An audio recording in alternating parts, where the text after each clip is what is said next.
or learning how to solve problems. It's about acquiring information. And you know, that's not far enough. We need problem solvers. We need innovators and creators. The walls tend to say that information is scarce, which is simply not true anymore.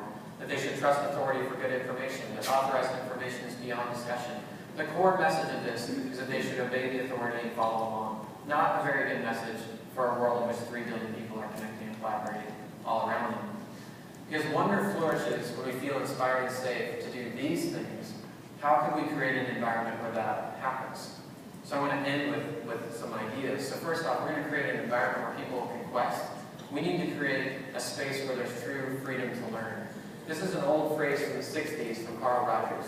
And Carl Rogers had this idea that the freedom to learn is when you really set people loose to pursue their passions and not just do stuff for the grade, but do stuff because they're passionate about learning it.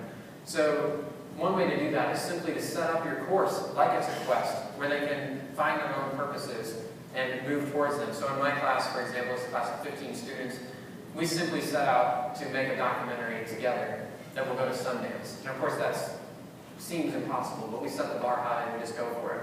And this amazing things happen when we do this. We don't have to have a syllabus. Instead, we have a research schedule. It's on a wiki, so anybody can edit it. And what's interesting is that about 5 weeks in, like everybody's moving along, and we're trying to get to Sundance. So people are really working hard, and they're in the library and they're reading something, and they've come across something else, and they realize, oh gosh, if we're going to get this documentary right, we need to know this, this, and this. And so they assign readings to the other students.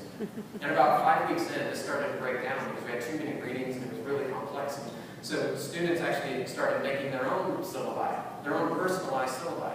And they started appearing on the blogs. And this was not required by me to make the syllabus, they just did it. And so here's the first one, the student writes one up, and you can see she gave herself a 5-week syllabus, and there are 4 books there that she's assigned to herself.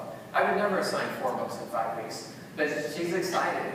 The whole title is called Get Excited. I mean, this is a wonderful syllabus that starts with the words Get Excited, and she's excited, and other students follow suit. So other students are doing their own syllabi.